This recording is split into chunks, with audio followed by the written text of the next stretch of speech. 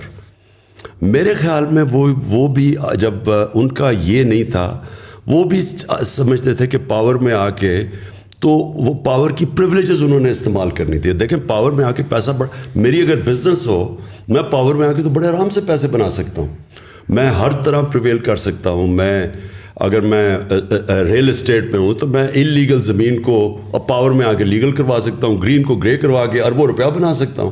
میرے تو بڑا آسان ہے. آج اگر مثلا ملک ریاض پاور میں آ جائیں تو ملک ریاض تو دنیا کے سب سے امیر آدمی بن سکتے ہیں, کیونکہ پاور میں تو آپ کے پاس سب اپرچونیٹیز ہیں. سو بزنس اگر آپ نے کرنی ہے تو آپ علیحدہ رہیں. میری نظر میں اگر پالیٹکس کرنی ہے تو ایک ہائر آئیڈیل کے لیے آئے. میں نہیں ابھی اپنے لیے بنا سکتا تھا. نواز شریف نے جتنی دیر میں نے پرائم منسٹر رہا ہوں, نواز شریف تب تک 18 فیکٹریاں بنا چکا تھا. نیشنلائز بینک سے پیسے لے کے فیکٹریاں بنائیں اور پھر وہ قرضے معاف کروا لیے. تو یہ تو چوری ہے, یہ بزنس نہیں ہے. تو میں سمجھتا ہوں کہ جو پاور میں آئے, اور انشاءاللہ اب جس کو میں ٹکٹ دوں گا اپنی پارٹی کے اندر, میں اس سے پہلے پلیج لوں گا کہ اگر آپ کوئی بزنس کرنا چاہتے ہیں پاور میں نہ آئیں. اگر آپ پاور میں آتے ہیں تو یہ نہ سمجھنا کہ میں آپ کی بزنس کو فائدہ کرواؤں گا انلیگلی. تو انفارچونیٹلی جہانگیر کا پھنس گیا ایشو وہ چینی کی, جب قیمتیں اوپر گئیں تو جب شوگر مافیا کے اوپر پہلی دفعہ انکوائری بٹھائی تو ادھر ڈفرینسز آ گئے. علیم خان کا یہ ہے کہ انہوں نے 300 ایکڑ زمین لے لی راوی کے اندر, وہ لیگل کروانا چاہتے تھے, اور راوی کے بیڈ کے اوپر انلیگل ہے زمین. پلس ان کے کیسز نیب میں بھی تھے, ان کے کیسز یہ پینڈوراز پیپر میں بھی ان کا نام آ گیا.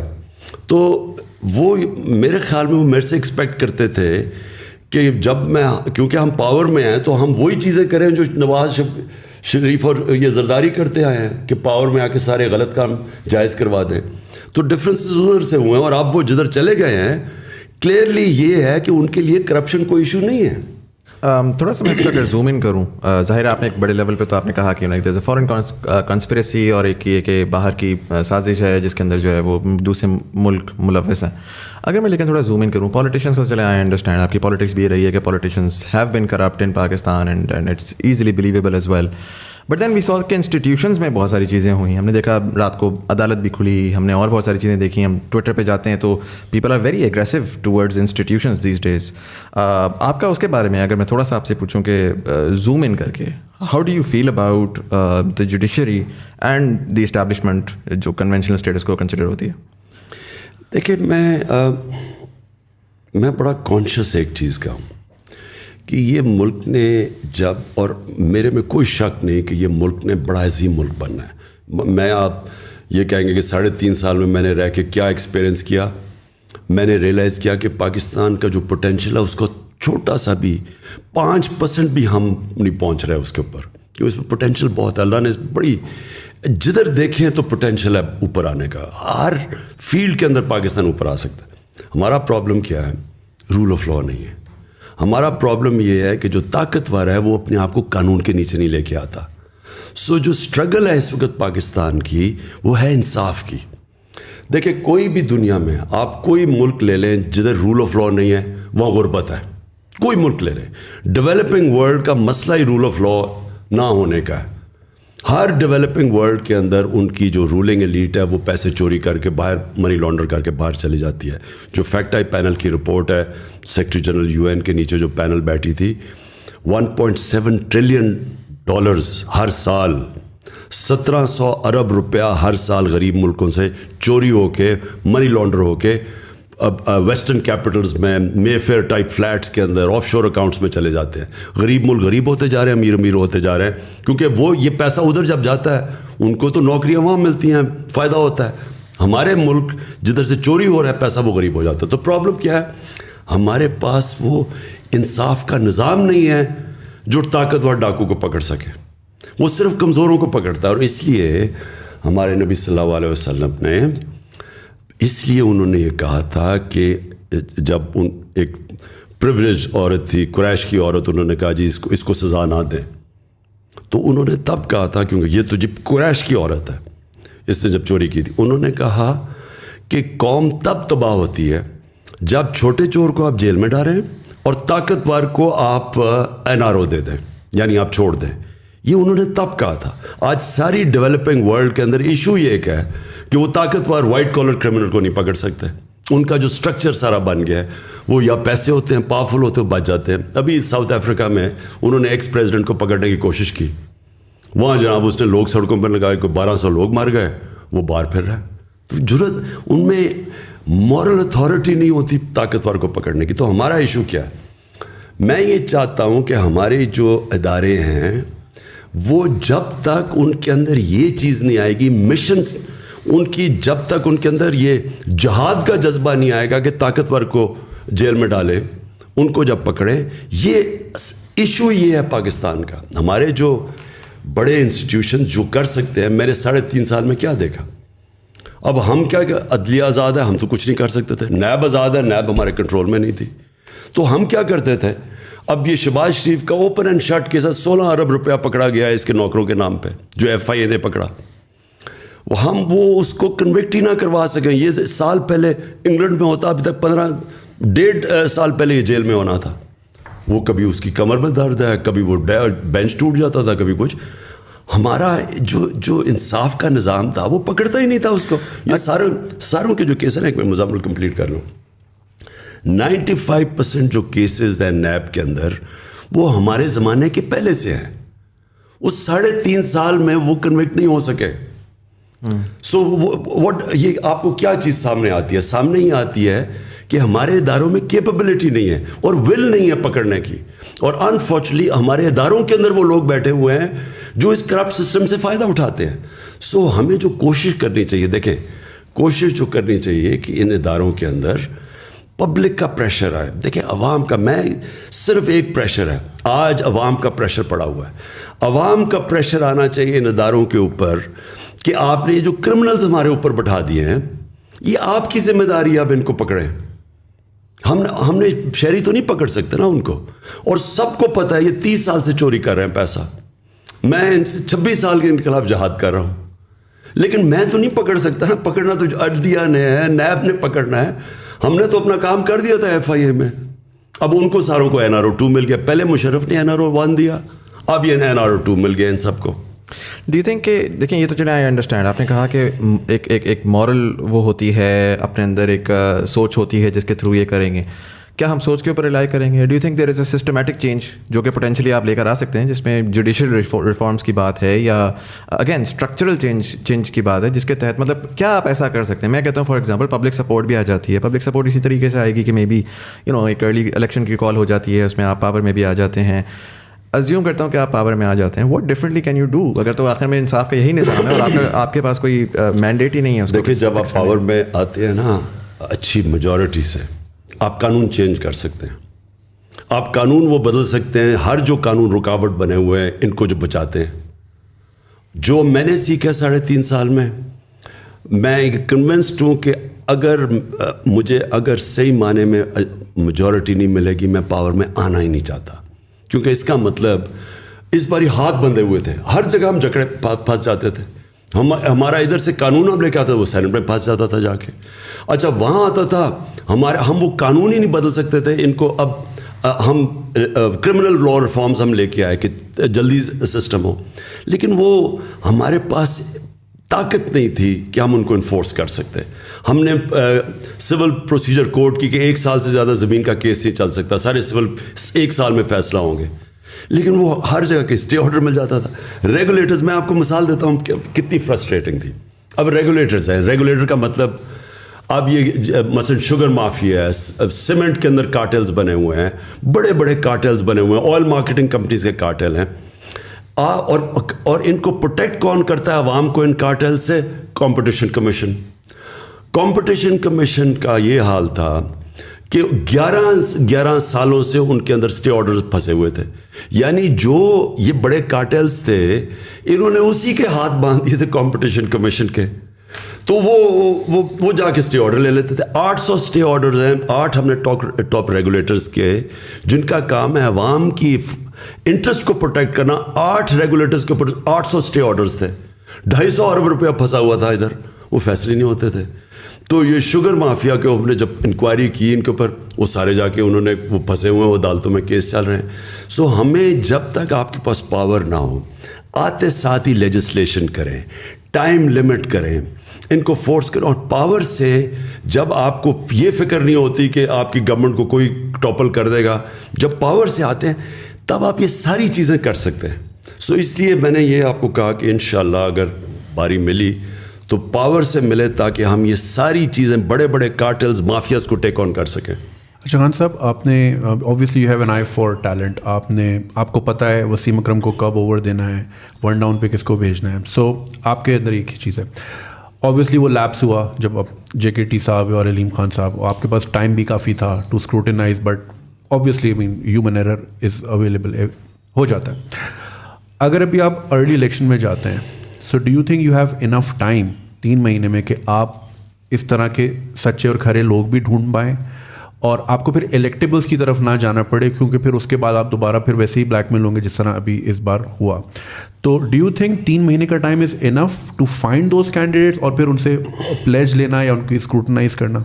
دیکھیں, جو میں پھر سے کہتا ہوں, جو 3.5 سال آئی میری زندگی کا سب سے مشکل سال تھے, لیکن ان میں سب سے زیادہ میں نے زندگی میں سیکھا گورنمنٹ کی ورکنگ کیا ہے, بیوروکریسی میں پازیٹیو نیگیٹیوز کیا ہیں, کیا ہمارا جو سب سے بڑا پرابلم ہے کہ کی منسٹریز کے اندر ہمارے پاس ایکسپرٹس نہیں ہیں, اور ایکسپرٹس جب تک آپ پہلے نہ لے کے آئے ہیں, جو سسٹم ایسا بنا ہوا ہے, ہم نے جب کوشش بھی کی کئی ایکسپرٹس لانے کی, وہ ایک پورا مافیا بیٹھا ہوا تھا اندر کی منسٹریز میں جو ان کو اندر ہی نہیں گھسنے دیتا تھا, وہ چھوڑ کے چلے جاتے تھے. پھر نیب کے پرابلمز ہو گئے, نیب کے اندر کئی انہوں نے ایسے کیسز کیا کہ وہ جو باہر سے اب جب اسپیشلسٹ لانا چاہتے تھے وہ ڈر کے ہی نہیں آتے تھے, کیونکہ نیب کے کیسز وہ بھی عجیب, وہ بھی ایک اور پرابلم تھا.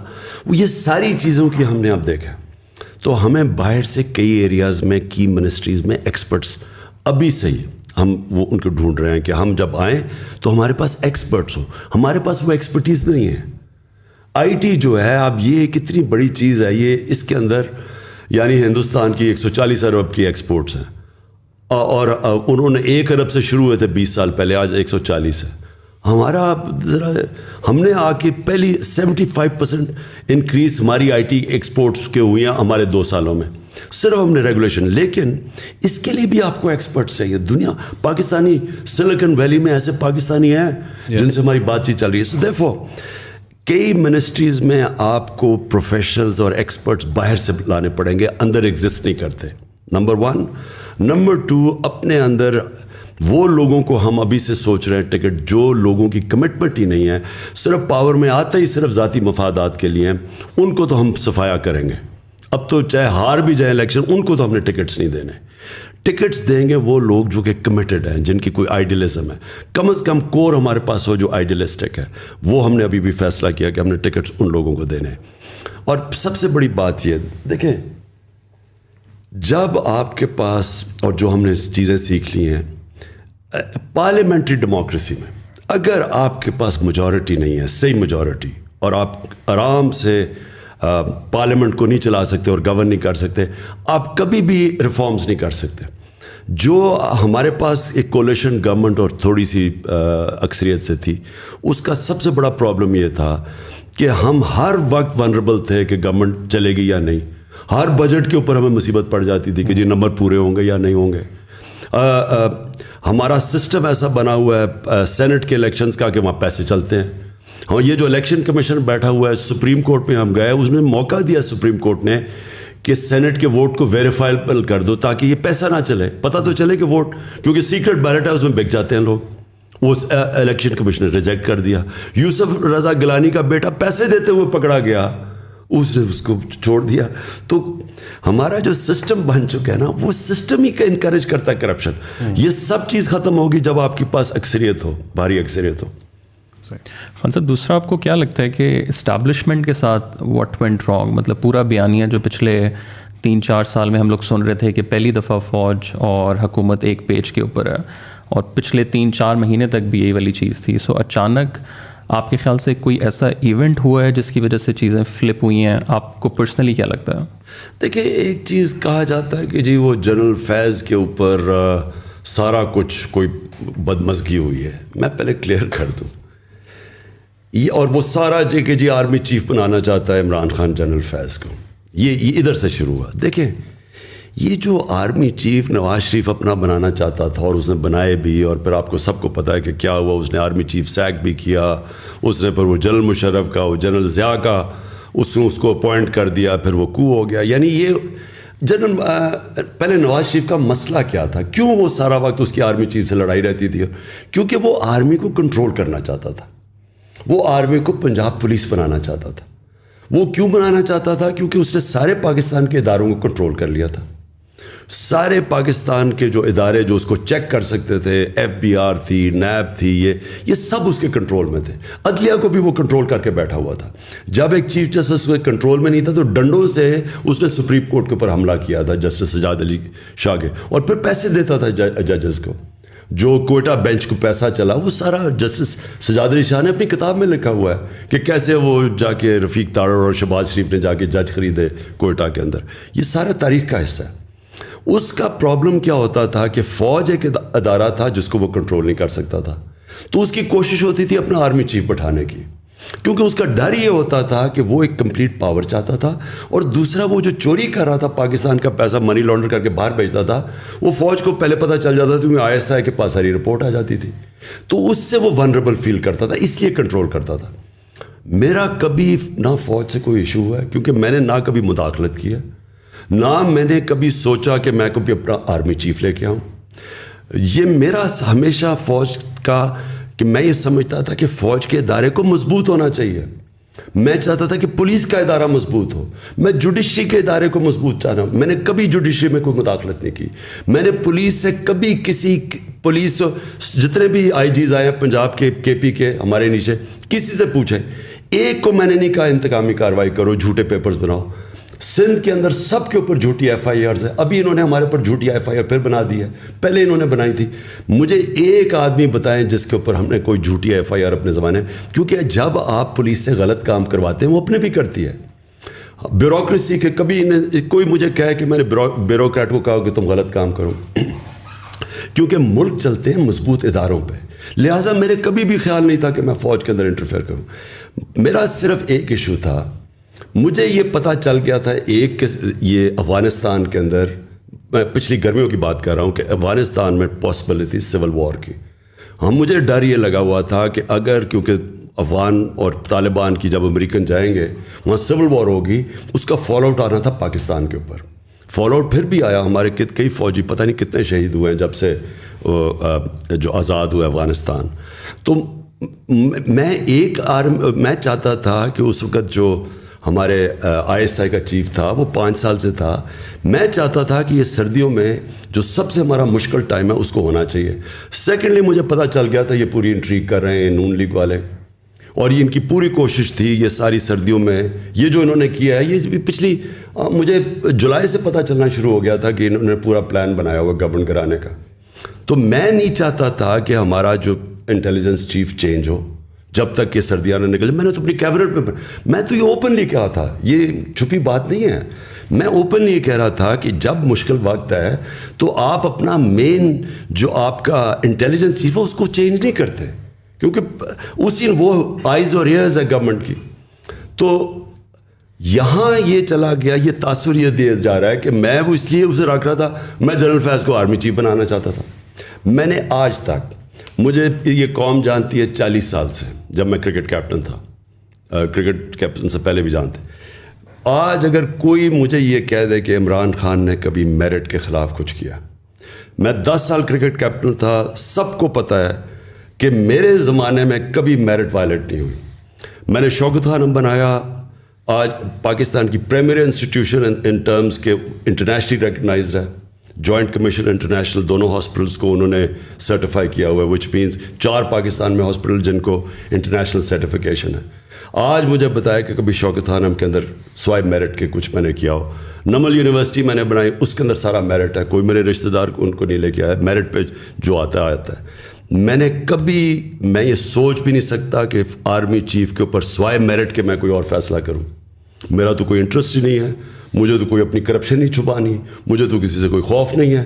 میں تو چاہوں گا کہ میری فوج کا ادارہ مضبوط ہو. تو یہ پھر پھیلایا گیا کہ عمران خان اپنا آرمی چیف لانا چاہتا ہے اور جنرل فیاض, یہ بعد میں ساری چیزیں کہیں گئی ہیں. میرے ذہن میں یہ کبھی نہیں تھا. لیکن آپ کو لگتا ہے کہ اس کے علاوہ بھی کوئی بات ہوئی ہے جو ابھی تک پبلکلی نہیں آئی؟ مطلب بہت سے لوگ کہتے ہیں کہ جی پی ٹی آئی گورنمنٹ جو تھی وہ فورن پالیسی کنٹرول کر رہی تھی, وہ یہاں سے نہیں ہونی چاہیے, وہ وہاں سے ہونی چاہیے. دیکھیں, میں نے تو جب سے آج سے چھوڑے 26 سال پہلے جب میں پولیٹکس شروع کی ہے, تو میں نے تو کبھی اپنی جو میری اسٹیٹڈ ایم تھا فورن پالیسی کا, اس سے کبھی میں پیچھے نہیں ہٹا. میرا ہمیشہ یہ تھا کہ پاکستان ایک خوددار قوم ہے, لا الہ الا اللہ کا اس کا نعرہ ہے, یہ کبھی اس کو کسی قوم کے سامنے جھکنا اور غلامی نہیں کرنی چاہیے. آپ میرے 26 سال پہلے ساری اسٹیٹمنٹس پڑھ لیں. میں نے 26 سال پہلے کہا تھا کہ میں نہ کبھی کسی کے سامنے جھکا ہوں, نہ کبھی قوم کو جھکنے. 26 سال سے میں ایک ہی چیز کہہ رہا تھا. میں نے وار آن ٹیرر کو سارا وقت اپوز کیا, کیونکہ ہم کسی کی جنگ لڑ رہے تھے. میں اکیلا آدمی تھا جو ساری جگہ اس کے خلاف. امریکہ میں جا کے میں نے کہا, ایشین سوسائٹی میں جو امریکہ کیا, اس کے اندر تھنک ٹینکس میں میں نے جا کے ایک ہی بات کی کہ یہ پاکستان کی جنگ نہیں تھی, ہم نے اپنی قربانی دی ہے. ہمیں امریکہ کی جنگ کے اندر ہم نے اپنے ملک کو قربان کیا ہے, لوگوں کو 80,000 اپنے لوگ قربان کیے. ملک کے کوئی نہیں بات کرتا قبائلی علاقہ کے لوگوں سے کیا گزرا ہے, سارا قبائلی علاقہ ہم نے ڈیوسٹیٹ کیا. تو میں ہمیشہ چاہتا تھا کہ پاکستان ایک آزاد ملک ہو, خوددار ملک ہو, اس کی فورن پالیسی آزاد ہو, ہم IMF کے غلام نہ بنیں, اور یہ کبھی چینج نہیں ہوا. تو میں نے تو جو اپنی فورن پالیسی تھی اسی کے مطابق رکھی. ہمارا انٹرسٹ کیا ہے؟ چائنا ایمرجنگ دنیا کی اکنامک اسٹرینتھ ہے, ہمیں چائنا کے ساتھ ہمیشہ اچھے تعلقات, ہمارا نیبر بھی ہے, ہمارے ٹریڈیشنل تعلقات ہیں. ادھر سے پش بیک یہ آتی تھی کہ تم کٹیل کرو کہ چائنا سے زیادہ, کیونکہ امریکہ اور وہ بلاکس میں جا رہے تھے. ہم نے کہا ہم دونوں سے دوستی رکھیں گے, اور ہم نے کبھی اینٹی امریکن میری پالیسی تھی. اور دوسری چیز یہ جو رشیا کا ٹرپ, ہمارے لیے رشیا سے, اگر ہندوستان رشیا سے سستا تیل خرید سکتا ہے تو ہم کیوں نہیں خرید؟ ہندوستان کو ان کو اسٹریٹجک ایلائی ہے, ان کوڈ کا حصہ ہے. ہمیں تو وہ 3 میں نہ 13 میں ہمیں حکم دے رہے ہیں کہ ان سے نہ 30% کم پہ تیل مل رہا تھا, 30% کم پہ 20 لاکھ ٹن گندم ہم نے خریدنی تھی, وہ ہمیں سستی مل رہی تھی. تو میرا تو انٹرسٹ اپنے لوگ ہیں. اور پھر بیسس پاکستان میں بالکل بلیو نہیں کرتا, کیونکہ ہم ایک دم ملوث ہو جاتے ہیں کسی کی جنگ میں. سو دیئرفور میری فورن پالیسی ہمیشہ کلیئر تھی. اگر اور لوگوں کو یہ چیز پسند نہیں تھی تو میں نہیں جانتا, لیکن میں پرائم منسٹر تھا, میں چیف ایگزیکٹو ہوں, میرا پروڈکٹیو ہے فورن پالیسی, اور یہ میری فورن پالیسی تھی. تھوڑا سا کانورزیشن کو میں سوئچ کروں گا. آپ نے پہلے اس میں ظاہر ذکر کیا ایک overall things that you are seeing, اس میں یہ بات آتی ہے کہ نظام کرپٹ ہے. It's not just these individuals but, اور پہلے بھی میں آپ کا سنتا رہا ہوں, تو سوسائٹی ہماری انفارچونیٹلی مورلی بھی کرپٹ ہو چکی ہے, اور بہت سارے اس میں مسائل ہیں. تو نظام بار بار نظر آتا ہے. اگر میں آپ سے پوچھوں اگین, اگر میں اس پرٹیکولر انسیڈنٹ کو اٹھاؤں, تو ہم دیکھتے ہیں کہ پارلیمنٹری سسٹم جو ہے وہ بڑے آرام سے کنٹرول ہو سکتا ہے. سسٹم ہی ایسا ہے جس کے اندر, اس میں ایک تو 2 مسئلے مجھے نظر آتے ہیں. پہلا تو یہ ہے کہ اگر میں آپ کی پارٹی کی بات کروں تو at this point in time if I were to look at it, I think 95% of the people are voting for you, they not voting for the individual standing in the constituency. And so وہ آپ کے نام پہ vote کر کے آتے ہیں, اور پھر آخر میں آ کے وہ they go towards some other party and essentially. So do you think کہ ابھی جو آپ کو ایک پبلک سپورٹ اور پبلک سینٹیمنٹ ملی ہوئی ہے, اس میں آپ صرف الیکشنز کے لیے ہی کریں گے, یا آپ کو لگتا ہے کہ شاید پاکستان کو ایک ڈفرینٹ نظام کی ضرورت ہے؟ پریزیڈینشیل سسٹم کی ملٹیپل ٹائمز بات ہوئی. اگر میں زیادہ اس کو میکرو پہ لے جاؤں تو ہم نے تو ہمیشہ ایک ویسٹرن سسٹم دیکھا نا. برٹش کے بعد ہم پاکستان میں جو ان کا بنایا ہوا سسٹم تھا اسی کو ہم آگے لے کر جا رہے ہیں. بٹ دنیا میں بہت سارے اور نظام ایگزسٹ کر رہے ہیں. چائنا کا اپنا اسٹائل ہے, ٹرکی کا اپنا اسٹائل ہے. ڈو یو تھنک کہ ہمارے پاکستان کو بھی ایک ری امیجنیشن کی ضرورت ہے, مے بی ایک نئے کانسٹیٹیوشن کی ضرورت ہے, مے بی ایک نئے اسٹرکچر کی ضرورت ہے. پہلے تو ایک چیز یاد رکھ لیں, کوئی بھی دنیا کا نظام لے آئے, اس کے اوپر شریف اور زرداری بٹھا دے, وہ سارے نظام کرپٹ ہو جائیں گے. آج آپ انگلینڈ کے اندر وہ نواز شریف جو اس کو کسی طرح پرائم منسٹر بنا دیں انگلینڈ کا, میں آپ کو گارنٹی کرتا ہوں کہ 10 سال میں وہ مقروض ہو جائے گا ملک, اور وہ پاکستان سے کہے گا کہ ہمیں قرضے دو. دیکھیں, سب سے پہلے تو جو پارلیمنٹری ڈیموکریسی کے اندر آپ کو ایک چیز سمجھنی ہے, جو برطانیہ کی, جو میں بڑی کلوزلی دیکھا ہوا اور اسٹڈی کیا, اس کا جو بیسز ہوتا ہے نا, وہ بنیاد جو رکھی جاتی ہے, وہ رکھی جاتی ہے امر بالمعروف پہ, کہ ان کی جو موریلٹی ہے ایک مورل سٹینڈرڈز کے اوپر پارلیمنٹری ڈیموکریسی کھڑی ہوتی ہے. دیکھیں, ڈیموکریسی ایک پارلیمنٹ کے پاس تو فوج نہیں ہے, لیکن ان کے پاس مورل اتھارٹی ہوتی ہے. جس وقت آپ کی ڈیموکریسی میں مورل اسٹرینگتھ چلی جاتی ہے, اس وقت ہمارے ملک میں ہمیشہ فوج آتی ہے اور لوگ مٹھائیاں بانٹتے ہیں, کیونکہ جب وہ کھو بیٹھتے ہیں نا اپنی اخلاقی جواز, کیونکہ ڈیموکریسی چلتی اخلاقیات کے اوپر ہے. کیوں یہ پہلی دفعہ ہوا ہے کہ ایک دفعہ ایک گورنمنٹ کو گرایا گیا اور لوگ سڑکوں پہ آ گئے؟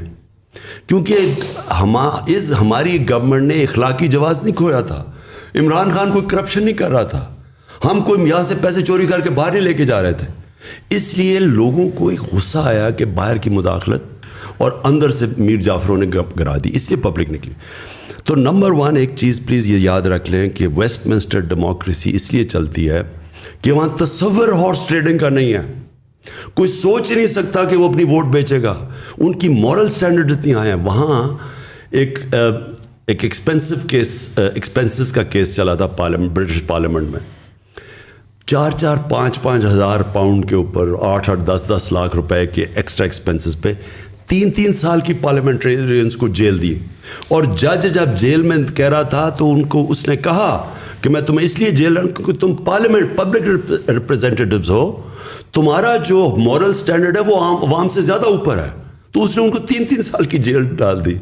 سب سے پہلے یہ یاد رکھیں کہ جو ہمارا ظلم ہوا ہے نا, ہمارا سارا سسٹم ہے, ہمارے اوپر جب کرمنلز آ کے بیٹھ گئے, انہوں نے سارے سسٹم کو پہلے تو ڈسٹروائے کیا. کیونکہ میں کیسے چوری کروں گا اگر نیب انڈیپینڈنٹ فنکشن کر رہی ہے, اگر FBR انڈیپینڈنٹ, FIA قانون کے مطابق چل رہی ہے, میں نہیں کر سکتا. تو مجھے پہلے ان کو اپنے لوگ بٹھا کے ان کو ختم کرنا. اب یہ FIA کو ختم کر رہا ہے نا, 16 ارب کے کیسز ہیں شہباز شریف کے اوپر. آتے ساتھ ہی جو لوگ انویسٹیگیٹر سب کو فارغ کر کے اپنے لوگ اوپر آ کے بٹھا دیے, اب اپنے کیسز صاف کرے گا. اب FIA اس کے بعد کیا کرے گی؟ FIA کی ساری جتنی FIA کی کمپٹنس کریڈیبلٹی ختم ہو جائے گی. اب FIA ایک ٹول بن جائے گا لوگوں کے اوپر جھوٹے کیسز کرنے کا, جو کر رہے ہیں اب ہمارے اوپر. تو نمبر 1 پلیز ایک چیز یہ دیکھیں, میں جو لوگوں کو اس وقت نکالوں گا انشاءاللہ, لوگوں کو میں نے ایک چیز بتانی ہے. جو مدینہ کی ریاست کی بنیاد رکھی گئی تھی ہمارے نبی صلی اللہ علیہ وسلم میں, وہ امر بالمعروف پہ تھے. قوم کو حکم دیا تھا کہ تم نے کھڑا ہونا ہے رائے حق پہ اچھائی کے ساتھ, اور ساری قوم کو حکم دیا تھا تم نے سب نے مل کے برائی کو کنڈیم کرنا ہے. یہ آج آپ اسکینڈینیویا میں چلے جائیں, آج آپ سوئٹزرلینڈ میں چلے جائیں. سوئٹزرلینڈ میں یہ حال ہے کہ آج آپ سڑک پہ چلتے چلتے کاغذ پھینک دینا سڑک پہ, جو شہری ہوگا وہ آ کے کہے گا کہ آپ نے یہ کیا کیا. شہری آپ کے اوپر کہیں گے کہ آپ نے غلط کام کیا ہے. یہ امر بالمعروف تھا. یہ مدینہ کی ریاست اس پہ کھڑی ہوئی تھی. ہمارے ادارے کہتے ہیں کہ جناب ہم نیوٹرل ہیں. نیوٹرل کی اللہ نے اجازت ہی نہیں دی کسی کو. آپ یا حق کے ساتھ کھڑے ہیں یا باطل کے ساتھ کھڑے ہیں, آپ نیوٹرل نہیں ہو سکتے. تو یہ کہنا, آپ دیکھ رہے ہیں بڑے بڑے ڈاکو آ کے اوپر بیٹھ گئے ہیں اور کہ جی میں تو نیوٹرل ہوں. نیوٹرل انسان کو اللہ نے اجازت نہیں دی. آپ جب اگر آپ حق اور باطل کی جنگ میں آپ نیوٹرل ہو جائیں, اس کا مطلب آپ باطل کا ساتھ دے رہے ہیں. اس پہ اگر میں جو پرٹیکولرلی لاسٹ بات ہے آپ کی, کہ اگر آپ ادارے نیوٹرل ہیں, نظام کرپٹ ہے, اوپر آ کے یہ دوسری ایک گورنمنٹ ہے, آپ کہہ رہے ہیں کہ وہ آ کے اپنے بندے بیٹھا رہے ہیں, ECP کے چیئرمین آپ کہہ رہے ہیں کہ جی اینٹی PTI ہیں. یعنی ECP کا جو الیکشن کمیشن کا جو چیئرمین ہے, یہ اس سے زیادہ بائسڈ آدمی آیا ہی نہیں ہے پاکستان میں. اس سے سب سے بڑی بات میں آپ کو بتاؤں, جب عدالت کے اندر انہوں نے اس نے جا کے اسٹیٹمنٹ دی 7 مہینے سے پہلے میں الیکشن نہیں کروا سکتا, عدالت کو اس دن اس کو فارغ کر دینا چاہیے تھا. کانسٹیٹیوشن کے اندر لکھا ہوا ہے کہ 3 مہینے میں الیکشن کمیشن نے الیکشن کروانے کی تیاری رکھنی چاہیے. 90 ڈیز سے زیادہ اگر گورنمنٹ آج جاتی ہے تو 90 ڈیز میں آپ کو الیکشن کروانا ہے. یہ کس منہ سے کہہ رہا تھا مجھے 7 مہینے دو؟ اس کا مطلب کہ کمپٹنٹ, اس کو اس دن سیک کر دینا چاہیے تھا. اس نے اس لیے کیا کیونکہ اس نے یہ گورنمنٹ کا موقف جو تھا شہباز شریف وغیرہ کا کہ جناب ابھی الیکشن نہیں ہونے چاہیے, تو اس نے ان کا ساتھ دیا ہے. نہیں بٹ سو مائی کوشچن ہے کہ میں کہتا ہوں ٹھیک ہے ECP یا الیکشن کمیشن کے چیئرمین جو ہیں وہ بھی بائسڈ ہیں, آپ کے جو ہیں وہ ادارے بھی نیوٹرل ہیں, پبلک سپورٹ ہے undoubtedly, and we've seen that in جلساز throughout Pakistan as well, and social media کے پہ بڑا ایویڈنٹ ہے.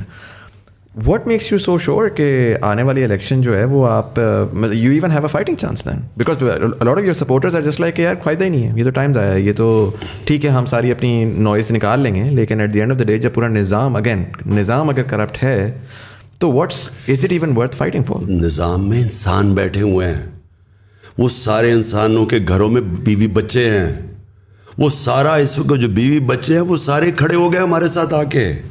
یہ جو پبلک ہے ان کے اندر اس طرح اتنا بڑا چینج آیا ہے کہ کوئی بھی نہیں ایکسپیکٹ کر رہا تھا. جو سازش کر رہے تھے وہ یہ ایکسپیکٹ ہی نہیں کر رہا تھا کہ اس طرح پبلک سڑکوں پہ کھڑی ہو جائے گی. انہوں نے تو سوچا تھا مٹھائی بانٹنے کی.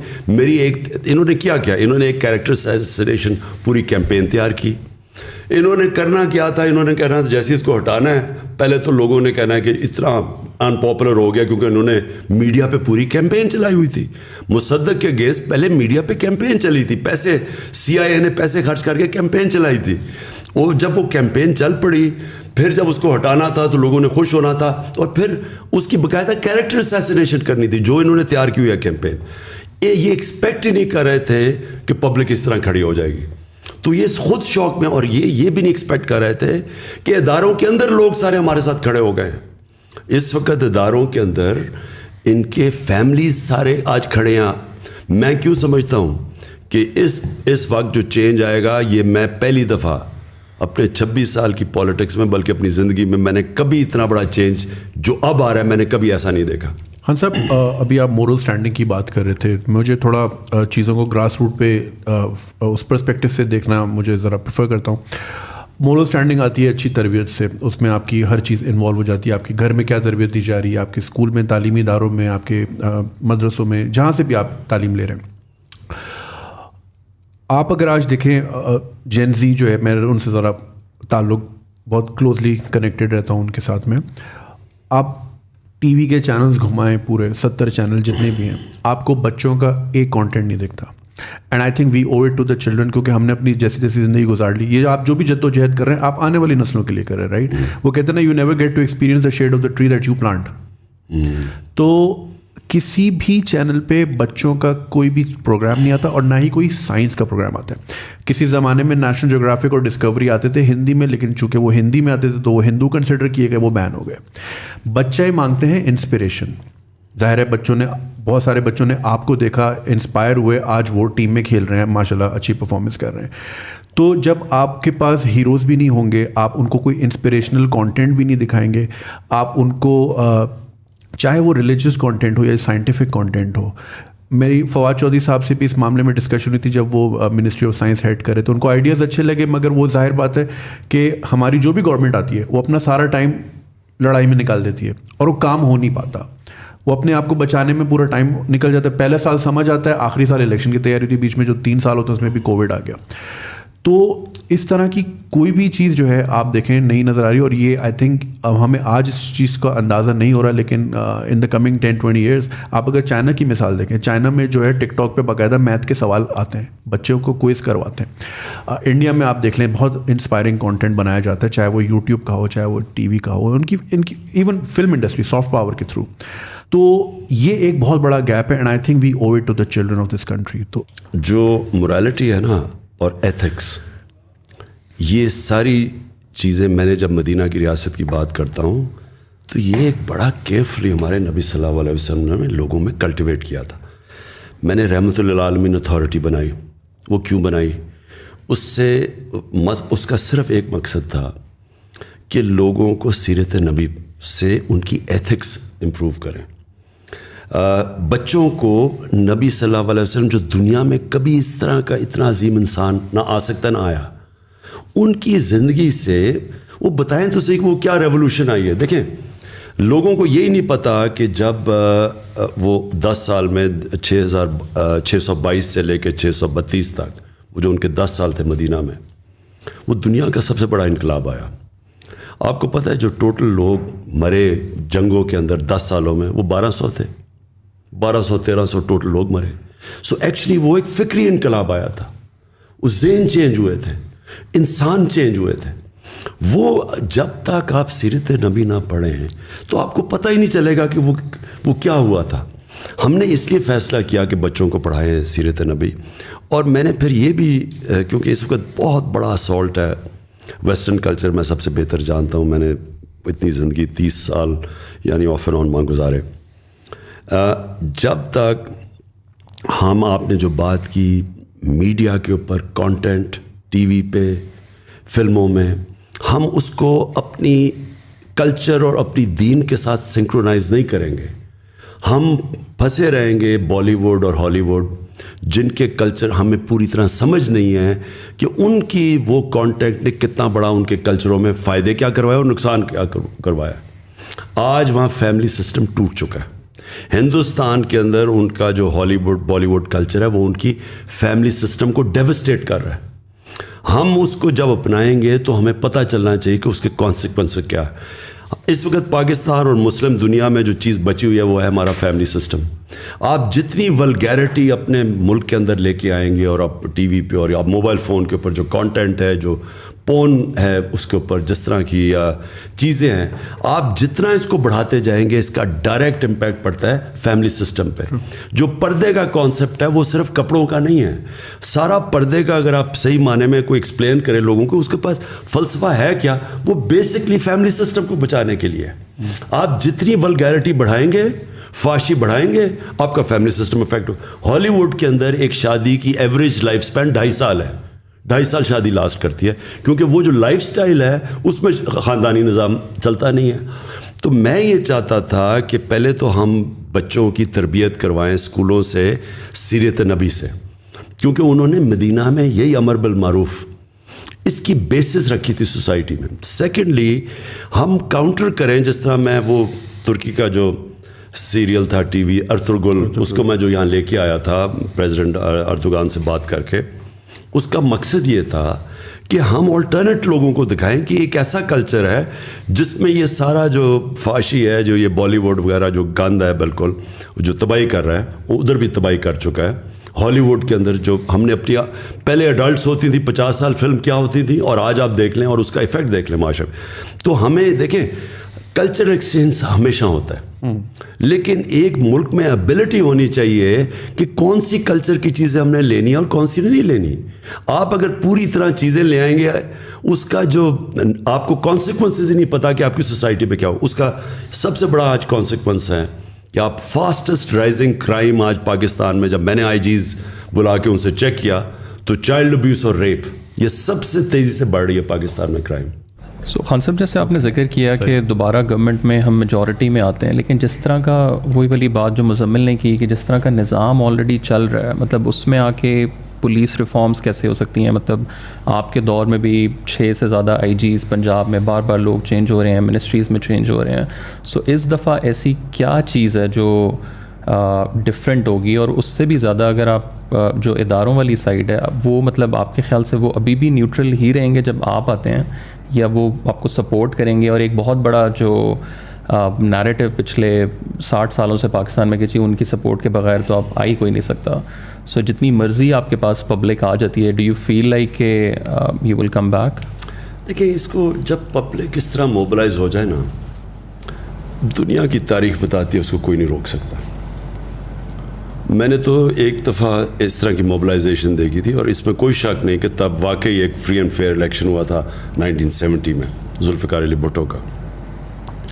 لیکن میں نے تب جو پبلک دیکھی تھی نہ, یعنی وہ انپریسیڈنٹ سی چیزیں ہوئی ہیں کہ ان نون لوگوں کو اتنے ووٹس پڑے, اور جب پیپلز پارٹی کا ویو آیا تھا ادھر اور مجیب الرحمان کا ویو آیا تھا ایسٹ پاکستان میں, تو اس سے کوئی نہیں روک سکتا جب اس طرح کا ویو آتا ہے. لیکن اس میں کوئی شک نہیں کہ فری اینڈ فیئر الیکشنز تھے. لیکن میری کنٹینشن یہ ہے کہ پاکستان بدل گیا, اس کو آپ کوئی روک نہیں سکے گا. یہ جب پبلک کا ایک فیصلہ ہو جائے نا, جب پبلک ایک طرف, جس طرح میں دیکھ رہا ہوں کہ پبلک اب جو شعور آ گیا ہے, جو نکل گئی ہے, میں نہیں سمجھتا کہ, اور دیکھیں اداروں کے اندر پھر سے میں بتاتا ہوں انسان ہوتے ہیں, وہ نہیں روک سکتے, وہ روکنا چاہیں گے بھی نہیں. ان کے اندر سے, اداروں کے اندر سے پریشر ہوگا, کوئی نہیں روک سکتا اس کو. اچھا خان صاحب, اس میں مجھے یہ بتائیے گا کہ آپ نے تھوڑی دیر پہلے آپ نے ویسٹ منسٹر ڈیموکریسی کا بھی تذکرہ کیا, اور ہم دیکھتے ہیں کہ پچھلے 3 سال میں آپ ظاہر فائر فائٹنگ میں بہت زیادہ لگے ہوئے تھے. ایک سارٹ آف ہنگ پارلیمنٹ تھی اور اس میں ظاہر ہے کہ وہ چیز بڑی مشکل تھی. But one thing that has been missing, and اس کو میں تھوڑا سا کانٹیکسٹ اس میں بلڈ کروں گا. سوال میرے اس طرح دماغ میں آیا کہ پہلا تو یہ ہوا کہ اگر میں ٹویٹر دیکھوں تو آج کل بڑا ایک کویسچن مارک ہوا ہے, سب کہہ رہے ہیں کہ جی خان صاحب کی سیکیورٹی کو بڑا ہے ایک تھریٹ ہے. اسپیس میں بھی آپ نے, لوگوں نے اس کے اوپر بہت زیادہ بولا اور آپ نے اس پہ جواب دیا کہ اللہ تعالیٰ کے اوپر ہے, which is fine. But the way that I see it, I feel like کہ right now it's literally Imran Khan اور نتھنگ, رائٹ. اینڈ جب آپ نے ایک اتنی بڑی پارٹی بنائی, 26 سال کی آپ کی جدوجہد ہے, آپ نے اس پارٹی کو اسٹرکچر اور کانسٹیٹیوشن پراپرلی دے کر اس کو انفورس کیوں نہیں کیا؟ اور اس کی وجہ 2 ہیں. پہلا یہ کہ بار بار سوال آتا ہے کہ آگے کس کو ٹکٹ دیا جائے گا, الیکٹیبل, نان الیکٹیبل, کون چلے گا, کون نہیں چلے گا.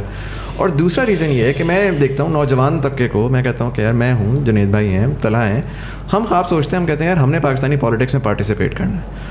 آج اگر کوئی نوجوان سوچتا ہے کہ اس نے پاکستانی پالیٹکس میں پارٹیسپیٹ کرنا ہے, اس کے پاس کوئی روڈ میپ نہیں ہے, کوئی سسٹم نہیں ہے جس کے تحت وہ سسٹم میں گھسے, آہستہ آہستہ وہ اپنا ایک اسٹیچر بلڈ کرے اور کوئی نظام ہو. ابھی تو یہ پاور ہے, پیسہ ہے, کون کتنا پیسہ لے آتا ہے, کون کتنا ووٹ بینک لے آتا ہے, پاور لے آتا ہے. تو ڈونٹ یو تھنک کہ جی وہ جو اسٹرکچر جو آپ پاکستان کو بدلنا چاہ رہے تھے, وہ شاید اپنی پارٹی سے اگر اسٹارٹ کرتے تو اس 3 سال کے بعد آج آپ بہت بہتر جگہ پر ہوتے in terms of mobilization, in terms of public تو آ گئی, بٹ جو پارٹی اٹ سیلف ہے وہ it seems like all over the place right now. دیکھیے مزامل, ایک چیز میں آپ کو بتاؤں کہ میں تو ایک آئیڈیلسٹ ہوں, اور پہلے دن سے میں نے سوچا تھا کہ ہماری پارٹی, ہم الیکشنز کروائیں گے اور ایک نئی لیڈرشپ لے کے آئیں گے, اور وہ لے آئے ہم. ہمیں مراد سعید, کون سوچ رہا تھا کہ وہاں اتنے بڑے خان تھے مالا کنڈ میں اور مراد سعید اوپر آ جائے گا. اور اسی طرح علی محمد ہوا, یا ایک شاہد ہے ہمارا, شاہد ادھر کرک سے, وہ کھڑا ہو گیا, شاہد خٹک, وہ ہمارا ایک انصاف اسٹوڈنٹ فیڈریشن سے ISF نکل کے وہ بن گیا ہے. یہ سارے نیچے سے آئے ہوئے ہیں. فاروق حبیب ہے ہمارا جو منسٹر یہ بنا ہے, یہ سارے اسٹوڈنٹ پالیٹکس سے آئے ہیں اوپر. یعنی یہ پہلی دفعہ ہم نے جو شروع کی. تو دیکھیں ہماری واحد پارٹی ہے جو کہ ایک فیملی پارٹی نہیں ہے. باقی نون لیگ, پیپلز پارٹی, ان کے سوائے ان کے خاندان کے کوئی اوپر ہی نہیں آ سکتا. یہاں باپ بن گیا پرائم منسٹر, بیٹا بن گیا چیف منسٹر. یہ مذاق ہے ملک کے ساتھ. دونوں ضمانت پہ بھی ہے, اوپر سے کرپٹ بھی دونوں ہے. اور جو وہ چاچا ہے وہ یعنی جو اس کا دوسرا بھائی ہے وہ کانوکٹ ہے, وہ ملک سے بھاگا ہوا ہے. سو یہ ایسے, یہ جو سسٹم بنا ہوا ہے نا, یہ ٹرو فیملی سسٹم, یہ ڈیموکریسی نہیں ہے. یہ this is even worse than kingship, right. But sorry میں آپ کی بات کر رہا ہوں کہ میں ایڈ کر دوں نا. دیکھیں میں صرف آپ کو, لیکن جو ہم چاہتے تھے نا کہ ہماری پارٹی میں, ہم واحد پارٹی ہے جس نے بہت بڑا الیکشن کروایا اپنی پارٹی میں, لیکن وہ جو الیکشن تھا, جو سسٹم ہم نے پہلی دفعہ کیا الیکشن کا سسٹم, اس کے اندر ہمیں بڑے پرابلمز آئے, کیونکہ یہاں تو کوئی ٹریڈیشن ہی نہیں ہے پارٹی پہ الیکشنز کروانے کی. ہم نے پہلے ممبرشپ کی, پھر کوشش کی, لیکن وہ فلاڈ سسٹم تھا وہ, یعنی اس کے اندر ہمیں بڑی غلطیاں آئیں. پھر ہم نے سیکنڈ ٹائم کوشش کی, پھر ہم نے ممبرشپ کی, پورا ایک سیٹ اپ کیا, الیکشن سیل بنایا, لیکن وہ الیکشن ہم نے کیا نہیں ایونچولی, کیونکہ اس کے اندر جو سسٹم ہم نے موبائل فون کے ذریعے الیکشن کروانا تھا, کیونکہ وہ زیادہ آسان تھا, ہم ٹیکنالوجی کا استعمال کر رہے تھے. انفارچونیٹلی جو ہم نے وہ سافٹ ویئر بنایا, وہ جب اس کو ٹیسٹ کیا وہ کام نہیں کیا. سو کوشش ہم نے پوری کی. میں صرف آپ کو یہ کہنا چاہتا ہوں کہ پاکستان میں اس وقت یہ سیکنڈ چیز ہے کہ اس میں کوئی شک نہیں کہ اس وقت عمران خان ہے اور PTI ہے, لیکن یہ جو اس وقت ہم جس میں پڑے ہوئے ہیں نا, اس وقت میری پارٹی الیکشن سے زیادہ امپورٹنٹ یہ ہے کہ سارا کرپٹ سٹیٹس کو ایک طرف ہے اور عمران خان اور پی ٹی آئی ایک طرف ہے. سر لیکن اگر اس میں خدا نہ خواستہ عمران خان کو نکال دیں تو پھر پی ٹی آئی کس جگہ پہ کھڑی ہوگی؟ کوئی اور لیڈر بن جائے گا پی ٹی آئی میں, اور ہم چاہیں گے کہ وہ ایک پوری ممبرشپ ووٹ کرے ایک لیڈر کو, ہم کر دیں گے. وہ ہم ممبرشپ تو کر رہے ہیں, پھر سے ممبرشپ کیمپین کر رہے ہیں. ان سے کہیں گے ڈائریکٹ الیکٹ کرے ایک لیڈر کو, ساری پارٹی الیکٹ کرے بجائے انڈائریکٹ الیکشن سے. لیکن دیکھیں زندگی کا تو کسی کو بھی نہیں پتہ ہوتا, ہمیں یہ نہیں پتا کہ ہم آج کل زندہ ہیں یا نہیں ہیں. لیکن یہ میں آپ کو کہہ دوں کہ اس وقت جو بیٹل ہے وہ پاکستان کے اندر کبھی اس طرح کی کلیئر ڈیوائیڈ نہیں آ گئی. سارے یہ ڈاکو 30 سال سے جو چوری کر رہے تھے ایک طرف کھڑے ہو گئے, اور تحریک انصاف ایک طرف کھڑی ہو گئی, اور پاکستان کی عوام ہمارے ساتھ ہے. اور یہ جو الیکشن ہوگا یہ پاکستان کی تاریخ میں ایک ایسا الیکشن ہونے جا رہا ہے جو شاید دنیا میں بڑے کم ملکوں کے اندر ہو, اور اسی الیکشن میں پاکستان ایک قوم بننے جا رہی ہے. دیکھیں یہ سارے ملک میں ایک آیا. اب کراچی میں بھی کس پاکستان کی پارٹی نے 10 دن میں پشاور کا سب سے تاریخی جلسہ کیا, کراچی کا تاریخی کیا, اور منار پاکستان بھر دیا. انہوں نے 11 پارٹیز نے مل کے منار پاکستان کا 5% نہیں بھرا. اس باری اتنا بڑا کراؤڈ آیا کہ باہر بھی لوگ اندر ہی نہیں گھس سکے. سو دیئرفور یہ ایک یونیک چینج آ رہا ہے پاکستان میں. تو میں نے جب آپ نے کہا نا مکس فیلنگ شروع میں کہ آپ کو ہٹنے سے کیا ہوا, ایک طرف تو مجھے یہ جو سازش کامیاب ہوتے ہوئے میں تو شوق میں چلا گیا کہ ساری ایک پورے اتنے زیادہ لوگوں کو اکٹھا ہونا تھا مجھے شکست دینے کے لیے. دوسری طرف جو قوم کھڑی ہوئی ہے, میں تو سمجھتا ہوں اس سے خوشائن چیز ہو ہی نہیں سکتی تھی ہمارے ملک سے. اچھا سر, اس میں ابھی آج کی خبر ہے کہ مریم اورنگزیب نے کمیشن اسینچلی اناؤنس کیا ہے آن دا سائفر, جو آپ کا جس کی بیسس کے اوپر فورن کنسپیریسی کا آپ کہتے ہیں. تو do you think that's a good thing considering کہ پبلک بھی شاید دیکھ لے گی کہ ایگزیکٹلی کیا ہے اور کس طرح سے. یہ ایسے ہی ہے کہ شہباز شریف کے 16 ارب روپے کے کیسز ہیں کرپشن کے, منی لانڈرنگ کے ایف آئی اے کے اندر, اور اب وہ ایف آئی اے کے اندر وہ سارے آفیسرز ڈال کے اپنے آفیسرز اپوائنٹ کر رہا ہے. یعنی جو انوالوڈ ہو وہ کیسے فیصلے کر سکتا ہے؟ گورنمنٹ تو انوالوڈ ہے ساری کانسپریسی میں. صرف ایک ہم کمیشن مانتے ہیں, وہ چیف جسٹس کے نیچے ہو, اور اس کے اندر کنڈیشن یہ ہے کہ اس کی اوپن ہیئرنگ ہو, بالکل ان کیمرہ ہیئرنگ نہ ہو.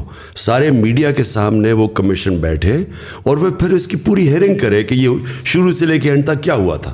خان صاحب ابھی آپ نے جلسوں کی بات کی, اور آپ نے کافی سکسیزفل جلسے ایک ہی ہفتے میں 3 میجر سٹیز میں کیے. کراچی والا بھی ظاہر بہت بڑا تھا. کراچی کی عوام جو ہے they very disappointed because وہ ایک اتنا بڑا شہر ہے, ہمارا فائنینشیل ہب ہے, اور وہ ایک بارش کی مار ہے اور پورا شہر کا نظام دھرم بھرم ہو جاتا ہے. اس کے باوجود کراچی نے ووٹ بھی آپ کو دیا, اور آپ کے فیس پہ ایسی جگہ ووٹ دیا کہ جہاں بنتا نہیں تھا, لیکن وہ ظاہر they were looking at a bigger picture.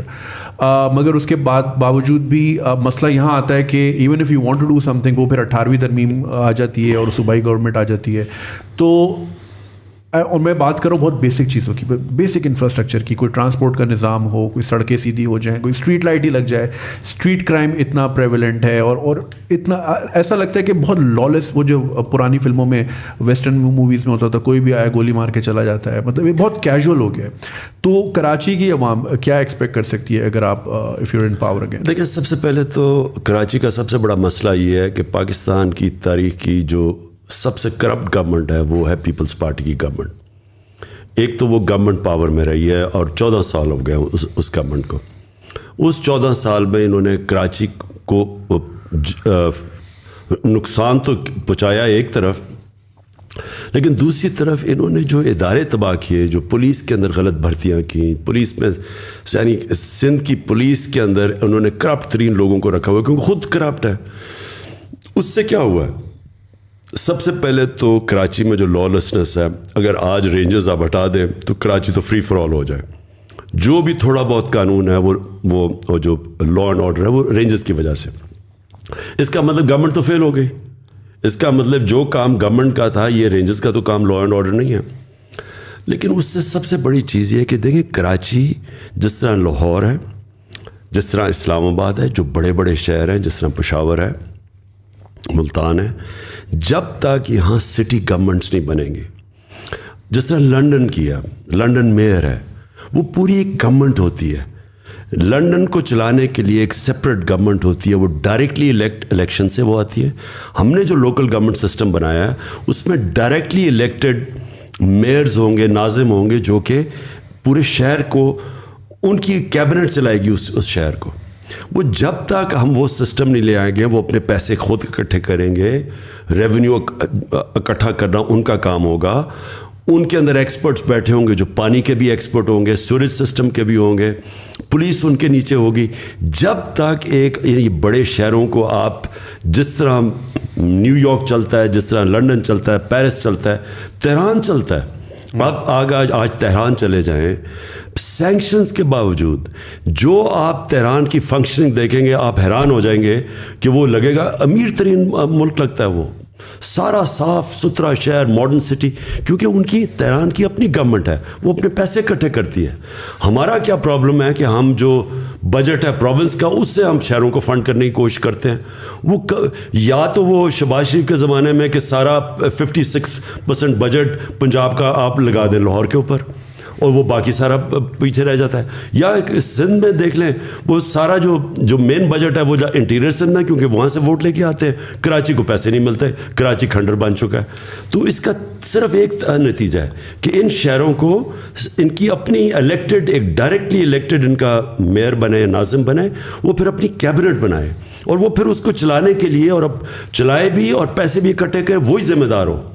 آپ یقین نہیں کریں گے, میں جب بھی اسلام آباد یا لاہور آتا ہوں میں اکثر لوگوں کو دیکھتا ہوں باہر سے ہاتھ ڈال کے گیٹ کنڈی کھول کے چلے جاتے ہیں. ہمیں گلی کے کونے سے پہلے فون کر دینا ہوتا ہے کہ گیٹ پہ آ جاؤ, کیونکہ وہ جو تھوڑی دیر آپ کی گاڑی کھڑی ہوتی ہے اور گیٹ کھلتا ہے اس میں ٹرانزیکشن ہو جاتی ہے. تو مطلب ہمارے لیے اتنا ایلین کانسیپٹ ہے کہ ATM کے اندر بندہ جاتا ہے نا تو باہر والا اندر والے سے ڈر رہا ہوتا ہے, اندر والا باہر والے سے ڈر رہا ہوتا ہے. نہیں تو جب اوپر گورنمنٹ کرمنلز کی ہو, آپ دیکھیں نا ان کے سارے زرداری کے اوپر کرپشن کیسز, وہ ضمانت پہ ہے, چیف منسٹر ہے وہ اس کے اوپر کرپشن کیسز ہیں, وہ جان کے. اب میں پھر سے یہ کہتا ہوں کہ ان 3.5 سال میں سارے کیسز تو پرانے بنے ہوئے تھے, ہم نے تو بنائے نہیں, ان کو پکڑائی کسی نے نہیں. جو سسٹم تھا وہ ایکسیپٹ کرتا ہے کرپشن آف دا پاورفل, طاقتور کی کرپشن. جو ہمارا انصاف کا جو بھی طاقتور جن کے ہاتھ میں تھا وہ اس کو اتنا برا نہیں سمجھتے, وہ ایکسیپٹ کر جاتے ہیں. تو جب وہ اوپر بیٹھ جائے تو آپ کیا سمجھیں گے کہ تھانہ دار ایماندار بن جائے گا. So just adding to that, پچھلے 3 سالوں میں بھی ہم نے کوئی دیکھا نہیں کہ کوئی کسی بندے کو پراپر سزا ہوئی ہو. شروع میں آپ نے وعدہ کیا تھا کہ ہم $billions واپس لائیں گے. اب آئی تھنک شروع میں آپ نے ذکر کیا کہ ججز ایسے بیٹھے ہوئے ہیں, نیب میں ایسے لوگ ہیں, بٹ جب آپ کی گورنمنٹ تھی تو آپ اگر ان کو ریپلیس کر کے اپنے بندے لاتے ہیں. نیب کو نیب ایک انڈیپینڈنٹ اینٹی ہے. اس کو ان کا جو چیئرمین تھا جو ہے ابھی بھی, وہ نون لیگ کے زمانے میں اس کو اپوائنٹ کیا گیا تھا. ہم اس کو ریموو نہیں کر سکتے, ہم نیب کے اندر کوئی چینجز نہیں کر سکتے بائی لا. سو دیئرفور نیب ہمارے کنٹرول میں نہیں اور عدلیہ آزاد ہے. تو آپ اب FIA کے کیسز تھے, ہمارا جو ہم نے پکڑا, یہ جو اس کی انہوں نے جو اپنے وہ جو بھی شوگر مل تھی ان کی, اس کے اندر یہ جو 16 ارب روپے کے پکڑے جو نوکروں کے نام پہ انہوں نے پیسے لیے ہوئے تھے. اب وہ تو اوپن اینڈ شٹ کیس ہے. اب ہم کریں کیا, وہ کیس ہی نہیں لگتا تھا. وہ کیس لگتا ہے کہ درد ہے, کمر درد ہے, یہ وہ ہے. میں کہتا ہوں بچایا گیا ہے اس کو, باقاعدہ اس کو بچایا گیا ہے, اور ہم پوری کوشش کرتے رہے, ہم نہیں کامیاب ہوئے. اس لیے میں کہتا ہوں کہ ہماری اس وقت ہماری جو گورنمنٹ تھی اس کو جب تک پوری پاور سے گورنمنٹ نہیں آتی, جس کو فکر نہ ہو سارا وقت کے اپنی پارلیمنٹ پارٹی بھی رکھو, پھر ایلائز کو بھی ساتھ رکھو, پھر وہ ناراض ہو جاتے تھے, پھر وہ اپوزیشن ساری ان کی کرمنلز کی اکٹھی تھی, وہ پورا بلیک میل کرتی تھی. تو ہمیں ایک بڑی کمزور گورنمنٹ ملی تھی. تو اس لیے میں ہمیشہ کہتا ہوں کہ اگر مجھے اس طرح کی آگے گورنمنٹ ملی, بہتر یہ ہے کہ ہم اپوزیشن میں بیٹھے بجائے گورنمنٹ چلائیں. ہاں سر, تھوڑا سا میں کانورزیشن کو سوئچ کروں گا لوکل پالیٹکس سے انٹرنیشنل پالیٹکس کی طرف. اور ہم نے دیکھا کہ دنیا جو ہے وہ ایک یونیپولر ورلڈ سے ملٹی پولر ورلڈ کی طرف بھی جا رہی ہے. ظاہر اس کی وجہ سے dynamics and foreign policy and lot of those things are changing as well. ایک چیز پرٹیکولرلی میں آپ کی پالیٹکس میں نوٹس کر رہا ہوں کہ آپ پہلے ایک sort of nationalism, anti corruption, local اس کے اوپر تھے, but recently you became more of an anti imperialist, in the context of کہ پرٹیکولرلی